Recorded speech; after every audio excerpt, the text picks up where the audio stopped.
Hello everyone. Welcome welcome to English with Shalini. और आज के इस वीडियो में हम डिस्कस करने वाले हैं बहुत ही famous poem daffodils by William Wordsworth. और इस पोयम का एक और नाम है I wandered lonely as a cloud. तो इसके दो नाम हैं, डैफोडिल्स और I wandered lonely as a cloud. और ये बहुत ही पॉपुलर पोयम है। और ये जो पोयम है इंस्पायर्ड है एक फॉरेस्ट ट्रिप से। क्या है कि विलियम वर्ड्सवर्थ बहुत ही ज़्यादा नेचर से लव करते थे, नेचर के वो पुजारी थे, प्रकृति के गोद में हमेशा वो घूमने जाते थे। कभी अपने फ्रेंड कॉलरिज के साथ, तो कभी अपनी बहन डोरोथी के साथ, तो कभी अकेले ही। और वो कभी जंगलों में घुमा करते थे, पहाड़ों में। और इस तरह से उनको बहुत ही अच्छा लगता था नेचर की कंपनी में। और उनको लगता था कि नेचर के करीब रहने से कुछ भी दुख दर्द सारे मिट जाते हैं, इस तरह से उनको लगता था। तो एक उन्होंने फॉरेस्ट की ट्रिप ली थी 1802 में अपनी बहन डोरोथी के साथ। और उन्होंने वहाँ देखा था बहुत सारे डैफोडिल्स फ्लावर्स को देखा था, लॉन्ग बेल्ट ऑफ डैफोडिल्स था वहाँ पर। और ये जो पोयम है 1804 से लेके 1807 तक के बीच में कंपोज हुई थी। और इस बीच उन्होंने अपने भाई जॉन को भी खो दिया था। उनके भाई थे, ब्रदर थे जॉन, उनकी मौत हो गई थी, जिसकी वजह से बाद में बहुत ज़्यादा लोनली फील कर रहे थे। और ये जो 1807 में ये जो पोएम है बाद में पब्लिश हुई। तो ये पोएम बहुत ही पॉपुलर पोएम मानी जाती है। अब हम इसे लाइन बाय लाइन डिस्कस करेंगे। तो पोएट लिखते हैं, I wandered lonely as a cloud that floats on high over vales and hills. तो वो कहते हैं कि वो रोम कर रहे थे, वो एमलेसली रोम कर रहे थे, घूम रहे थे। वॉन्डर करना माने घूमना। वो अकेले थे और घूम रहे थे। और एक्चुअल में वो उनके साथ उनकी बहन तो थी, लेकिन वो लोनली फील कर रहे थे। कोई किसी के साथ हो तो भी से कभी उदास रहे तो लोनली फील कर सकते हैं। तो इस तरह से वो अपने आप को लोनली फील कर रहे थे। और वो घूम रहे थे वेल्स के ऊपर, घाटियों के पास में, हिल्स के पास में। जिस तरह से बादल तैरते हैं, फ्लोट करते हैं, बादल तैरते हैं, उसी तरह से वो फ्लोट कर रहे थे। और विदाउट एम वो घूम रहे थे। When all at once I saw a crowd. तभी मैंने देखा, मैंने अचानक क्या देखा, मैंने भीड़ को देखा। पोएट कहते हैं क्या की भीड़ थी? इंसानों की भीड़ थी? नहीं नहीं, ये इंसानों की भीड़ नहीं थी। वो थी, भीड़ थी अ हॉस्ट ऑफ गोल्डन डैफोडिल्स। और वो जो भीड़ थी वो गोल्डन डैफोडिल्स की भीड़ थी। इतने सारे थे कि ऐसा लग रहा था कि इनकी भीड़ है, ये लोग खड़े हैं इतने सारे नंबर्स में। So beside the lake beneath the tree fluttering and dancing in the breeze. अब वो पोएट कहते हैं वो इतने सारे थे, वो पर्सनिफाई कर रहे हैं कि इतने ज़्यादा नंबर्स में थे। और वो लेक के बिसाइड में थे, पास में थे, और ट्री के बीनीथ थे, नीचे थे। और वो फ्लटर कर रहे थे, वो फड़फड़ा रहे थे, स्पंदन कर रहे थे, वो डांस कर रहे थे ब्रिज में। जो अच्छी सी भीनी भीनी हवा जो चल रही थी उसमें वो डांस कर रहे थे। बहुत ही ज़्यादा खुश नज़र आ रहे थे ये फ्लावर, और लोगों को खुशियों से भर दे रहे थे। पोएट को बहुत ज़्यादा वो इंस्पायर कर रहे थे। पोएट इतने ज़्यादा सेंसिटिव थे विलियम वर्ड्सवर्थ कि उनको नेचर की कंपनी में इतना अच्छा लगता था। एकदम कॉमन सी मतलब चीज़ों को उनको एकदम अनकॉमनली वो फील करते थे और बहुत ज़्यादा प्रेरित होते थे, इंस्पायर होते थे। Continuous as the stars that shine and twinkle on a milky way, they stretched in never ending line। अब पोएट कहते हैं कि उतने ज़्यादा नंबर में थे, वो कंटिन्यू हो ही रहे थे, लगातार उनकी लाइन बाय लाइन थी। और वो इस तरह से शाइन कर रहे थे, इस तरह से चमक रहे थे, जैसे कि मिल्की वे में स्टार्स चमकते हैं। जैसे कि मिल्की वे क्या होता है? आकाशगंगा। आकाशगंगा में बहुत सारे तारे एक साथ रहते हैं और टिमटिमाते रहते हैं। आप उनकी संख्या को गिन नहीं सकते, इतने ज़्यादा नंबर रहते हैं। उसी तरह इनकी संख्या को भी आप गिन नहीं सकते, कितने सारे थे ये डैफोडिल्स।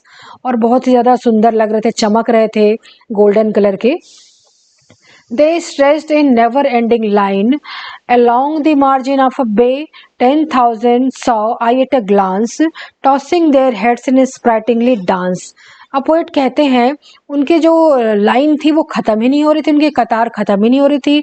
उनकी लाइन की जहाँ देखो वहाँ बस डैफोडिल ही डैफोडिल नज़र आ रहे थे। वो बे के भी मार्जिन में थे, बे मीन्स खाड़ी के भी मार्जिन में थे। और जब मैंने एक झलक डाली, मैंने एक ग्लांस लिया उनका, तो मुझे एक ही झलक में लगभग 10,000 दिख गए। इतने सारे उनके नंबर्स थे। और वो एक्चुअल में वो कह रहे हैं कि इनका लगभग नंबर 10,000 से भी ज़्यादा होगा। Tossing their heads in sprightly dance, और वो ऐसा अपने हेड को टॉस कर रहे थे, अपने हेड को टकरा रहे थे।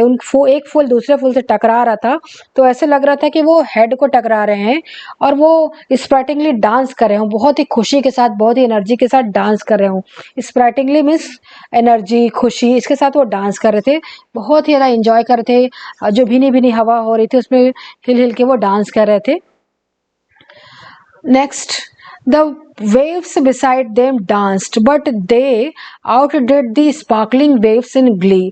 अब पोएट कहते हैं जहाँ पर ये फ्लावर्स थे, जहाँ पर डैफोडिल्स थे, वहाँ पर पास में तो लेक भी थी, और लेक में पानी था जो स्पार्कलिंग, उसमें वेव्स थी। क्या था कि जो वहाँ पर जो लेक थी वहाँ पर भी हवा चल रही थी, तो वो वेव्स बना रहे थे जो पानी, और उसमें जो सूरज की किरणें पड़ रही थी तो वो स्पार्कलिंग कर रहे थे, चमक रहे थे, बहुत ज़्यादा खूबसूरत लग रहे थे।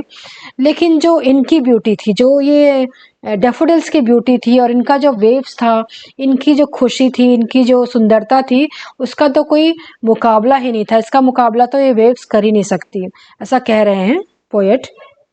तो उनको ये जो डैफोडिल्स फ्लावर थे वो ज़्यादा अच्छे लग रहे थे ये स्पार्कलिंग वेव्स की तुलना में। A poet could not but be gay in such a jocund company. अब पोएट कहते हैं जब इतनी अच्छी कंपनी मिले, इतनी अच्छा जो साथ मिले इन डैफोडिल्स फ्लावर्स का और ये सुंदर सुंदर लेक का, झील का, तो पोएट क्या करेंगे? पोएट तो बहुत ज़्यादा सेंसिटिव होते हैं, तो पोएट तो खुश होने के अलावा कुछ कर ही नहीं सकते। बस उनके पास एक ही ऑप्शन है कि वो गे हो सकते हैं, वो खुश हो सकते हैं इतनी सुंदर नेचर की कंपनी में। I gazed and gazed but little thought, मैं देखता रहा, मैं देखता रहा, मैं घूरता रहा उन फ्लावर्स को, और बहुत ज़्यादा मैंने नहीं सोचा। What wealth this show to me had brought, मैंने ये नहीं सोचा कि कितनी अच्छी दौलत, कितनी अच्छी संपत्ति वो मुझे दे रहे हैं, कितनी अच्छी खुशियों का खजाना वो मुझे दे रहे हैं, जो मुझे बाद में मेरे काम आएगा। इस तरह से उस समय मैंने नहीं सोचा, उस समय तो मैंने लाइटली ही लिया और मैं खुश रहा उस समय। अब वो घर आ गए, पोएट ये सबको देख लिए, फॉरेस्ट ट्रिप उनका कंप्लीट हो गया, वो घर आ गए। उसके बाद क्या हुआ कि for oft when on my couch I lie, और जब मैं अपने काउच में लेटा रहता हूँ, अपने सोफे में मैं लेटा रहता हूँ हमेशा हमेशा, तो आई इन वैकेंट और इन पेंसिव मूड, जब मैं वैकेंट मूड में होता हूँ, जब मेरे मन के अंदर कुछ ख्याल नहीं आते रहते हैं, खाली खाली सा रहता है, वैकेंट मीन्स खाली, या फिर मैं पेंसिव मूड में रहता हूँ, मीन्स दर्द वाले मूड में रहता हूँ, सॉरोफुल मूड में रहता हूँ, तो क्या होता है कि दे flash upon that inward eyes, तो वो जो डैफोडिल्स है ना, मेरे जो मन की आंखों में, जो इनवर्ड अंतर मन की जो आंखें हैं मेरी, जो मन की आंखें हैं उसमें वो फ्लैश होते हैं, उनकी तस्वीर फ्लैश होती है, which is the bliss of solitude, and then my heart with pleasure fills। वो कहते हैं यही तो सॉलिट्यूड का ब्लिस है, यही तो हम जब अकेले रहते हैं तो हम सोच सकते हैं, हम उन चीज़ों को याद कर सकते हैं जो हमने पास्ट में देखा था, जो महसूस किया था, जो खुशी महसूस की थी, तो उस खुशी को महसूस करते हैं फिर से, और डैफोडिल्स को याद करते हैं, जिस तरह से आप देख रहे होंगे पिक्चर में, तो याद करते हैं कितने सुंदर डैफोडिल्स थे, तो उनका जो उस समय जो उनका दुख है उस समय मिट जाता है। जो पोएट थे उन्होंने अपने भाई को खो दिया था, उनके भाई जॉन की डेथ हो गई थी, तो वो पेंसिव मोड में आ गए थे। तो विलियम वर्ड्सवर्थ क्या थे, बाद में भी जो अपने एक्सपीरियंसेस को सोचते थे और उनसे वो खुशी लेते थे, नेचर की जो कंपनी में उनको जो खुशी मिले रहती थी उसको वो रिवाइव करते थे कि, और उस अपने दर्द को उस तरह से वो मिटाते थे, तो बहुत ज़्यादा खुश हो जाते हैं। And then my heart with pleasure fills, और मेरा जो हार्ट है वो खुशियों से भर जाता है। And dance with the daffodils, और डांस करता है डैफोडिल्स की तरह, तो जैसे कि डैफोडिल्स जब हवा चलती है तो डांस करते हैं, उसी तरह से डैफोडिल्स की मेमोरी में मेरा हार्ट डांस करने लगता है, ऐसा पोएट कहते हैं, और मेरे सारे दुख दर्द मिट जाते हैं। तो ये जो पोयम है बहुत ही ज़्यादा नेचर की कंपनी को, नेचर की मेमोरी से बहुत ज़्यादा क्लोज है, क्योंकि रोमांटिक जो पोएट जो विलियम वर्ड्सवर्थ थे नेचर को बहुत ज़्यादा प्यार करते थे, और एक तरह से वो मैसेज देना चाहते हैं लोगों को कि कैसे नेचर में सुंदरता है, नेचर में एक हीलिंग पावर है और जो इंसान नेचर के करीब रहेगा उसे कभी डिप्रेशन महसूस नहीं होगा, लोनलीनेस फील नहीं होगा, अगर होगा भी तो वो मिट जाएगा। वो एक तरह से हीलिंग पावर है जो हमारी मिजरीज को, हमारी परेशानियों को ख़त्म कर देगी और हमें फिर से जिंदा दिल बना देगी, जिंदा दिल जैसे कि पोएट बन जाते थे विलियम वर्ड्सवर्थ। तो ये है message. Thank you so much for listening.